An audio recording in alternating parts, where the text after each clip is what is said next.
The 16th sitting of the Tobago House of Assembly 2013 to 2017 session took place in the Assembly Chamber at Jerningham Street. In this sitting, the Secretary responsible for Settlements and Labour, Councillor Dion Isaac, moved a motion to provide the Tobago House of Assembly with legal responsibility for labour and manpower services, which was repealed. I rise to move this motion standing in my name, and it reads, whereas the Department of Labour is a unit established under the Tobago House of Assembly for the purpose of delivering labour and manpower services to the people of Tobago, and whereas historically the portfolio of labour was an item for which the Tobago House of Assembly was responsible for under Act No. 37 of 1980, but was repealed and replaced by the Act No. 40 of 1996. And whereas, because of this legal limitation, the Assembly, through its Labour Secretary, is unable to carry out certain legal functions in the areas of inspections and in crises such as the issuance of unresolved certificates, strikes, and lockouts, and to utilize certain legal tools under the Industrial Relations Act, as the Minister of Labour is able to, for the maintenance and preservation of industrial peace and economic stability. And whereas, notwithstanding these administrative and legal limitations, the Department of Labour has been able to carry out auxiliary, mediation, and advisory services with employers and employees over the period 1980 to present date. And whereas over the aforesaid period, the Department of Labour has, through its labour relations and power management manpower services, gained legitimacy and considerable respect and experience in the exercise of its functions and socio-political responsibilities to the people of Tobago, and in particular, employers and employees. And whereas the Department of Labour is a data-driven entity in its undertakings in industrial relations and manpower services, upon which all sectors in Tobago and the various divisions of the Tobago House of Assembly rely for effective planning, forecasting, and policy development. Be it resolved that this Honourable House consider and support the activities of the Department of Labour. And be it further resolved that this Honourable House adopt the motion and the position that Labour has be added to the fifth schedule item in the list of matters for which the Tobago House of Assembly shall be responsible under Act 40 of 1996. Mr. Presiding Officer, Labour in Tobago has taken a bold step today by placing this motion before this Honourable House. And Mr. Presiding Officer, what we are saying via this motion is that we possess the capacity, the fortitude, and the longevity to see this through. And with their unwavering commitment and heightened level of awareness of the mandate, the labour machinery is well oiled to engage the task before us. Therefore, Mr. Presiding Officer, it is imperative that I outline Labour's role and responsibilities. 1, improve skills, levels, and flexibility to cope with market demand and technology changes in both private and public sector. Promote good industrial relations practices. Promote safety and health standards. create conditions for improved productivity, garner and gather, as well as compile statistical data, including strengthening the statistical data agencies, such as the Planning Unit in the Division of Planning and Development, and analytical capacities to provide timely information and analysis for policymakers, as well as to assist in the development of products and measures that can stimulate and protect Tobago's economy, including, Mr. Presiding Officer, assisting towards developing policy, thereby promoting and supporting legislation responsive to social, economic, and socio-political needs, promoting preventative dispute resolution, fostering and stimulating a stable environment for proper relations with our tripartite partners, such as labor unions and employer associations. And Mr. Presiding Officer, having outlined the remit of labor here in Tobago and the task that the division must undertake so as to fulfill its mandate, then clearly it is obvious that labor should have been included in the 5th schedule of the Tobago House of Assembly Act, number 40 of 1996.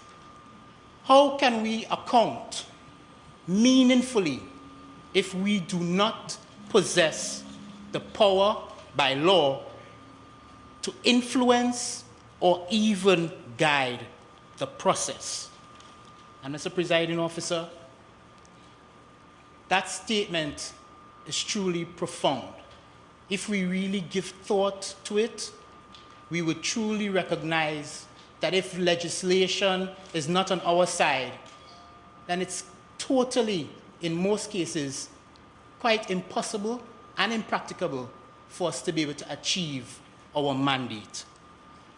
With no formal memorandum of understanding between the Minister of Labour and the Tobago House of Assembly's Division of Settlements and Labour, Labour inspection officers and Labour development officers have no legal power or authority under the law to enforce compliance to laws by employers and employees. Labour inspectors and labour relations officers rely solely on moral suasion, working relationships developed over the years with fellow comrades, and the prevalence of natural justice to assist Tobagonians who may find themselves in some form of dispute one way or the other. In the unlikely event of any industrial action here in Tobago, which may threaten the maintenance and preservation of industrial peace and economic stability in our island, we are unable to address matters of this nature simply because the law and the Act, the Tobago House of Assembly Act, does not empower the Tobago House of Assembly so to do. Developing and fostering a new breed of worker in Tobago, Labour will take a closer look at and will evaluate the work ethics of employees with the desire, Mr. Presiding Officer, of realizing an employee with a degree of self-motivation, an employee with improved communication skills, an employee with consciousness of time management, an employee well-rounded to become one of the future leaders in Tobago? This motion, as laid out by the Secretary for Labour, you know, as they sit in their the comfort of their office place and their workplace and at their homes, and they ask, you know, what's this substance, you know, what's the context of this motion?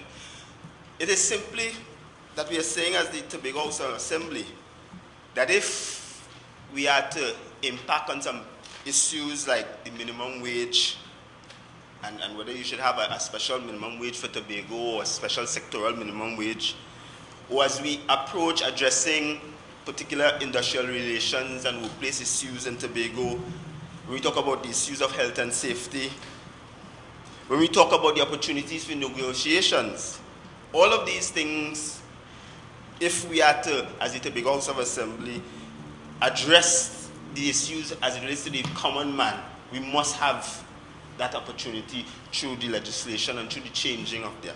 Because it's interesting, sometime earlier on this year, Mr. Presiding Officer, when I was then the Secretary of Settlements and Labour, I went to a function at a hotel here in Tobago, and it was being hosted by the NUGFW. And the President General made a point publicly that he is of the opinion that, you know, as it relates to levels of negotiation, that they should be able to negotiate with the Tobago House of Assembly separate because of the specificity of Tobago issues. And he made the point that the daily meal allowance that is negotiated generally across the national landscape can't, in the Tobago context, buy crab and dumpling in Store Bay. So how would you expect the Tobagonian really to have that as a meal allowance? So I'm saying, Mr. Presiding Officer, that the context behind this motion today for the person listening and viewing is about recognizing that these are about the issues, this is about attempting to ensure that the Tobago House of Assembly is in a position to address the issues that impact on you. Because we have many industrial relation matter, Mr. Presiding Officer, that the officers at the Department of Labour are unable to resolve by means of consensus. And very often, having been referred to the Ministry of Labour, the timelines and the level of feedback and communication coming back to the Department of Labour and to this person here in Tobago is sadly lacking. Very often, the Tobagonian might find themselves having to go to Trinidad to have their matter, some progress or some update on the matter. And, Mr. President, therefore, that if the Tobago House Assembly is given really the kind of responsibility, legal responsibility that it should have over the matters such as important matters such as labor, that clearly was an oversight in its exclusion in this version of the Act. It is because we want to ensure that the business of Tobagonians are taken care of. I really want to define labor, Mr. Presiding Officer, as the effort both physically and mentally made by human beings in producing. It is the human element which is important and must be emphasized here. Mr. Presiding Officer, this is because people have feelings and emotions, and their response to economic force is different from that of machines. There are many reasons for this, Mr. Presiding Officer.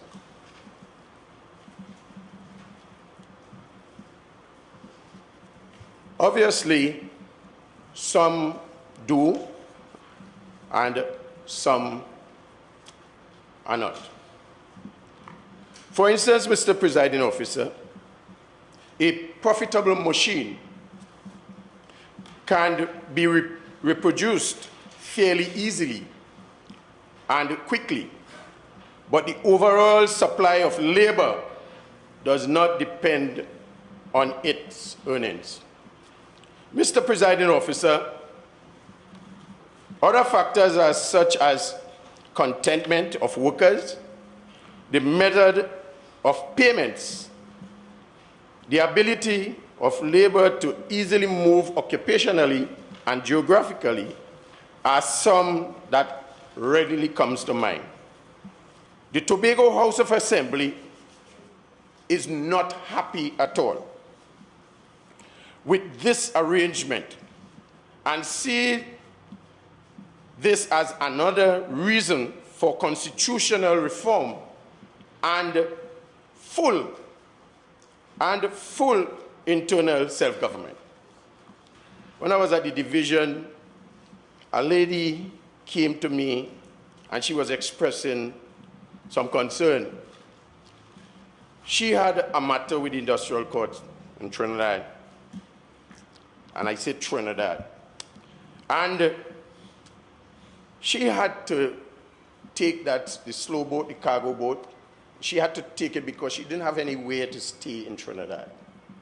She had to take the boat, that slow boat, and when she get off, she goes straight to the area, and when the case is finished, she tried to get back on the boat, back to Tobago. This is unbearable. This is unbelievable. Again, being at the division, we seek to have industrial matters here in Tobago, whether it be quarterly, twice a year. We were trying hard to do so in conversation with certain level of operations in Trinidad.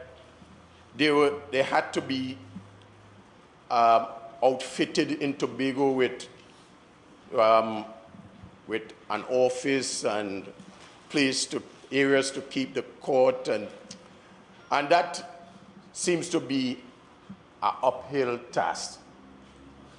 So I want to go back to the Secretary of Settlements and Labor and to indicate that wholeheartedly I thank you for bringing this motion and hope that we can go forward expeditiously. When I was growing up, and I'm sure many of you here can bear me out, well, we have some young ones over here, but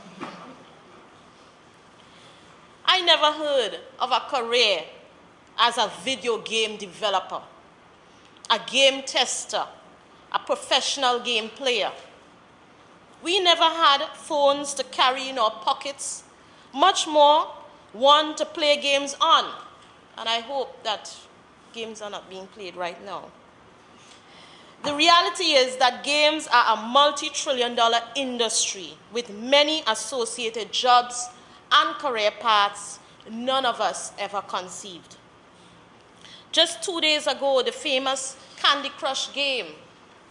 Are you all familiar with that? I see some smiles over here.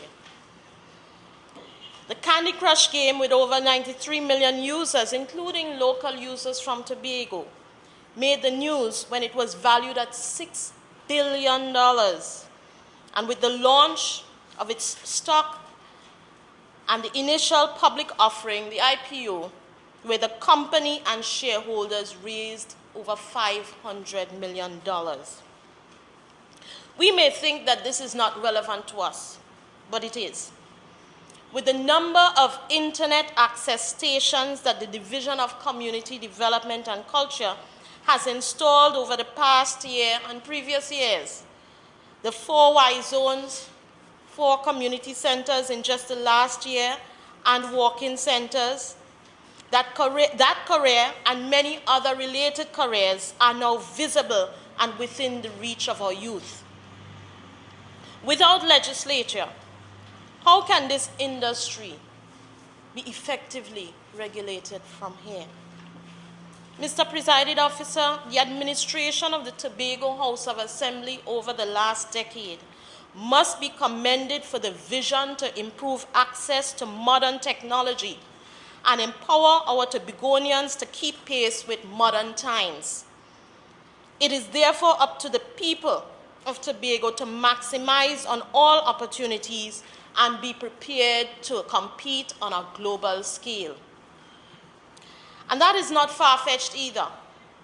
Recent reports indicate that fiber optic lines are being laid across the Caribbean, where US government and businesses are rethinking their strategies of using countries such as India, Indonesia, and the Philippines for business process outsourcing activities. And instead, they are considering using the Caribbean for call centers and work-from-home programs. I'm sure hoping that our 211 center gets a call. Without a legal authority, will we have the capacity to regulate these partnerships and ensure that our international clients get value for money, but more so ensure that fairness and adherence to our local labor laws prevail? Will it and should it be our responsibility to regulate for part-time work or even work-from-home programs? These are some of the questions that we have to answer. Mr. Presiding Officer, all I want to do is emphasize that we come from a history, a rich history, a challenging history of the transatlantic slave trade. And if we don't have the ability to aptly address our labor issues, then our people run the risk of exploitation amounting to the same khaki pants on a different day.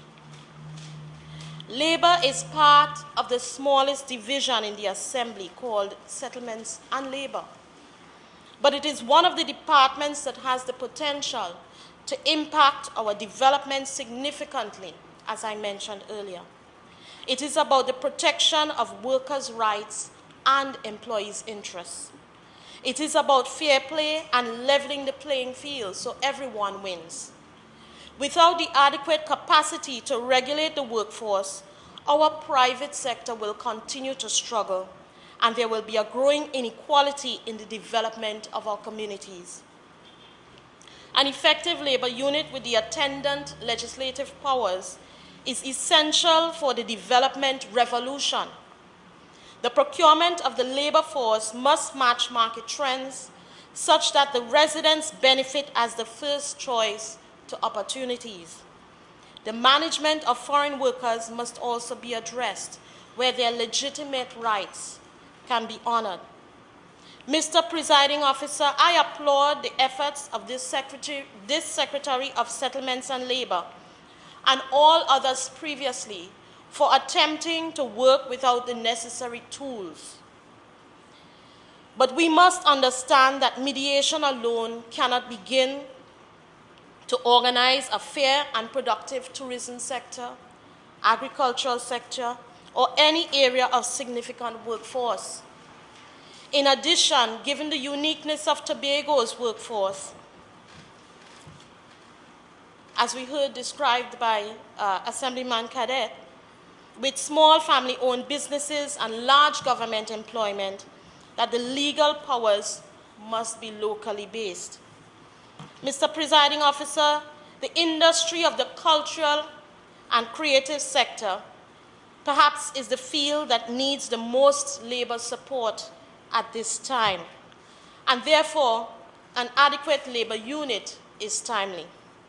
We are moving past cultural hobbies into creative economic drivers for the Tobago economy. And therefore, labor has a critical role with the unlocking of the industry, where labor is expected to protect its participants from abuse in moving from pastime enjoyment to full-time work. Labor has to be the mediator in setting industry standards for work and remuneration. The Division of Community Development and Culture has just launched its 41 vocational skills training programs around the island. And I am aware that many of these classes have already been filled. Assemblyman Dennis and his staff must be commended for their commitment to preparing the workforce with skills that gives Tobagonians the opportunity for entrepreneurial ventures, and therefore collaboration with the Division of Finance and Enterprise to support new graduates with small business assistance grants is equally important to the collaboration with settlements and labor to develop industry standards for the work environment. Members, the question is, whereas the Department of Labor is a unit established under the Tobago House of Assembly for the purpose of delivering labor and manpower services to the people of Tobago, and whereas historically the portfolio of labor was an item for which the Tobago House of Assembly was responsible under Act number 37 of 1980, but was repealed and replaced by Act number 40 of 1996, and whereas because of this legal limitation, the Assembly through its Labor Secretary is unable to carry out certain legal functions in the areas of inspections and in crises such as the issuance of unresolved certificates, strikes, and lockouts, and to utilize certain legal tools under the Industrial Relations Act, as the Minister of Labor is able to, for the maintenance and preservation of industrial peace and economic stability.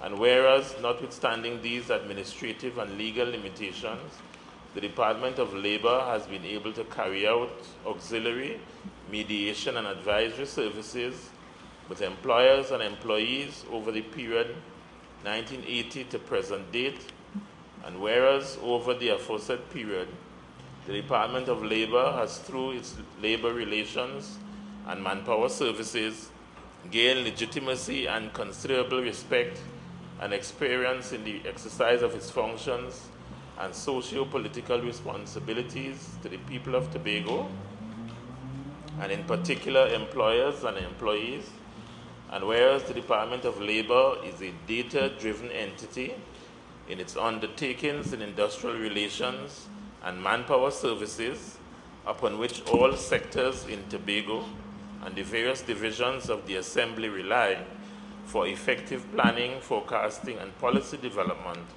be it resolved that this Honorable House consider and support the activities of the Department of Labor, and be it further resolved that this Honorable House adopt the position that labor be added as a fifth schedule item in the list of matters for which the Tobago House of Assembly shall be responsible under Act 40 of 1996. Those in favor say aye. Aye. Those against say nay. The ayes have it. The motion is carried. You've been watching the 16th sitting of the Tobago House of Assembly.